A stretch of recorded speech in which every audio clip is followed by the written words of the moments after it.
Bidadi township ಯೋಜನೆ ಈಗ ವಿವಾದದ ಕೇಂದ್ರ ಬಿಂದುವಾಗಿದೆ. ಎಚ್.ಡಿ. ಕುಮಾರಸ್ವಾಮಿ ಅವರು ಸುದ್ದಿಗೋಷ್ಠಿಯನ್ನು ನಡೆಸಿ ಡಿ.ಕೆ. ಶಿವಕುಮಾರ್ ವಿರುದ್ಧ ಅನೇಕ ಆರೋಪಗಳನ್ನು ಮಾಡಿದ್ರು. ಈ ಬೆನ್ನಲ್ಲೇ ಬಿಡದಿ ಟೌನ್ಶಿಪ್ ವ್ಯಾಪ್ತಿಯ ರೈತರ ಜೊತೆಗೆ ಡಿಸಿಎಂ ಡಿ.ಕೆ. ಶಿವಕುಮಾರ್ ಸಭೆ ನಡೆಸ್ತಾ ಇದ್ದಾರೆ.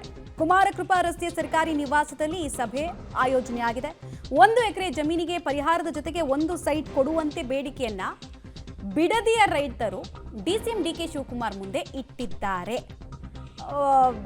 ಈ ಸಭೆಯ ಔಟ್ಪುಟ್ ಏನು ಅನ್ನೋದು ಗೊತ್ತಾಗಬೇಕಾಗತ್ತೆ. ಸರ್ಕಾರಿ ನಿವಾಸದಲ್ಲಿ ಈ ಸಭೆ ನಡೀತಾ ಇದೆ. 1 ಎಕರೆ ಜಮೀನಿಗೆ ಪರಿಹಾರದ ಅಮೌಂಟ್ ಜೊತೆಗೆ 1 ಸೈಟನ್ನು ಕೊಡಬೇಕು, ನಮಗೆ ನಾವು ಜಾಗ ಬಿಟ್ಕೊಡ್ಬೇಕಾದ್ರೆ ಅಂತ ರೈತರೇನೋ ಡಿಮ್ಯಾಂಡನ್ನು ಇಟ್ಟಿದ್ದಾರೆ ಅನ್ನೋದು ಗೊತ್ತಾಗ್ತಾ ಇದೆ. ಸಭೆ ನಡೆಸ್ತಾ ಇರುವಂತಹ ಸಂದರ್ಭದ ವಿಜುವಲ್ಸನ್ನು ಕೂಡ ನೀವು ಗಮನಿಸ್ತಾ ಇದ್ದೀರಾ. ರೈತರ ಪರ ನಿಲುವನ್ನು ನಾನು ಹೊಂದಿದ್ದೀನಿ ಅನ್ನೋ ಮೆಸೇಜನ್ನು ಕೂಡ ಕೊಡೋದಕ್ಕೆ ಈ ಸಭೆಯನ್ನು ಕರೆದಿರ್ಬೋದು. ಯಾಕಂದರೆ ನಮಗೆಲ್ಲ ಗೊತ್ತಿರೋ ಹಾಗೆ ಆಲ್ಮೋಸ್ಟ್ ಈ ಯೋಜನೆಯ ಮೊತ್ತನೇ 18,000 ಕೋಟಿಗೂ ಹೆಚ್ಚಿದೆ. ಇದರಲ್ಲಿ ಡಿ.ಕೆ. ಶಿವಕುಮಾರ್ ಅವರು ಬ್ರೋಕರ್ ರೀತಿ ವರ್ತಿಸ್ತಾ ಇದ್ದಾರೆ ಅನ್ನೋದೆಲ್ಲ ಎಚ್.ಡಿ. ಕುಮಾರಸ್ವಾಮಿ ಅವರ ಆರೋಪ. ರಿಯಲ್ ಎಸ್ಟೇಟ್ ದಂಧೆ ಅಂತೆಲ್ಲ ಆರೋಪ ಮಾಡ್ತಾ ಇದ್ರು.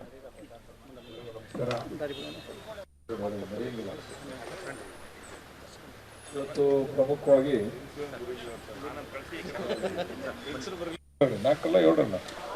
6ರಲ್ಲಿ ಕುಮಾರಸ್ವಾಮಿ ಅವರು ಡೀಟೇಲ್ಸ್ ಕೊಡ್ತಾರೆ ಸುಕೇಶ್. ಸಭೆಯಲ್ಲಿ ರೈತರಿಟ್ಟಿರುವಂತಹ ಬೇಡಿಕೆಗೆ ಡಿಸಿಎಂ ಡಿ.ಕೆ. ಶಿವಕುಮಾರ್ ಅವರ ಪ್ರತಿಕ್ರಿಯೆ ಹೇಗಿತ್ತು? ಏನೇನು ವಿಚಾರಗಳಲ್ಲಿ ಚರ್ಚೆ ಆಗ್ತಾ ಇದೆ? ಪ್ರಮುಖವಾಗಿ ಬಿಡದಿ ಟೌನ್ಶಿಪ್ಗೆ ಸಂಬಂಧಪಟ್ಟಂತೆ ಪರ ವಿರುದ್ಧವಾದ ಅಭಿಪ್ರಾಯಗಳಿದೆ. ರೈತರು ಕೂಡ ಒಪ್ಪಿಕೊಂಡಂತ ರೈತರು, ಒಪ್ಪಿಕೊಳ್ಳದಂತ ರೈತರುಗಳು ಕೂಡ ಇದ್ದಾರೆ.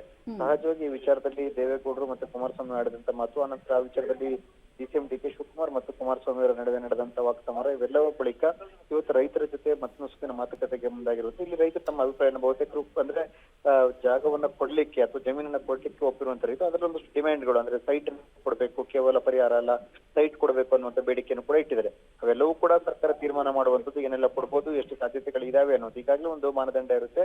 ಅಥವಾ ರೈತರ ಬೇಡಿಕೆ ಇದಾದ್ರೆ ಯಾವ ಜಮೀನಿಗೆ ಸೈಟ್ ಕೊಡ್ಲಿಕ್ಕೆ ಅವಕಾಶ ಇರುತ್ತೆ ಅನ್ನೋದ್ರ ಬಗ್ಗೆ ಮುಂದಿನ ದಿನಗಳಲ್ಲಿ ಸರ್ಕಾರ ತೀರ್ಮಾನ ಮಾಡಬೇಕಾಗುತ್ತೆ. ಮಮತಾ, ಧನ್ಯವಾದ ತಮ್ಮ ಮಾಹಿತಿಗಾಗಿ ಸುಕೇಶ್. 425 ದಿನಗಳಿಗೂ ಅಧಿಕ ಕಾಲದಿಂದ ಸಂಯುಕ್ತ ಹೋರಾಟ ಕರ್ನಾಟಕ ಅನ್ನೋರು ಸ್ಥಳೀಯವಾಗಿ ಹೋರಾಟ ಮಾಡ್ಕೊಂಡು ಬರ್ತಾ ಇದ್ರು. ಈ ಬೆನ್ನಲ್ಲೇ ಎಚ್.ಡಿ. ಕುಮಾರಸ್ವಾಮಿ ಅವರು ಮೊನ್ನೆ ಅಷ್ಟೇ ಸುದ್ದಿಗೋಷ್ಠಿಯನ್ನು ನಡೆಸಿ ರಿಯಲ್ ಎಸ್ಟೇಟ್ ದಂಧೆಗೆ ಇದೆಲ್ಲ ಕಾರಣ ಆಗ್ತಾ ಇದೆ, ಯಾವುದೇ ಕಾರಣಕ್ಕೂ ಕೂಡ ಜಾಗ ಬಿಟ್ಕೊಡೋದಕ್ಕೆ ಒಪ್ಕೊಳ್ಬೇಡಿ ಅಂತ ರೈತರು ಹೇಳಿದ ಬೆನ್ನಲ್ಲೇ ಅವರಿಗೆ ಟಕ್ಕರ್ ಕೊಡೋ ನಿಟ್ಟಿನಲ್ಲಿ, ರಾಜಕೀಯ ವಿರೋಧಿಗಳಿಗೆ ಟಕ್ಕರ್ ಕೊಡೋ ನಿಟ್ಟಿನಲ್ಲೂ ಕೂಡ ಈ ಸಭೆಯನ್ನು ಕರೆದ ಹಾಗೆ ಕಾಣಿಸ್ತಾ ಇದೆ.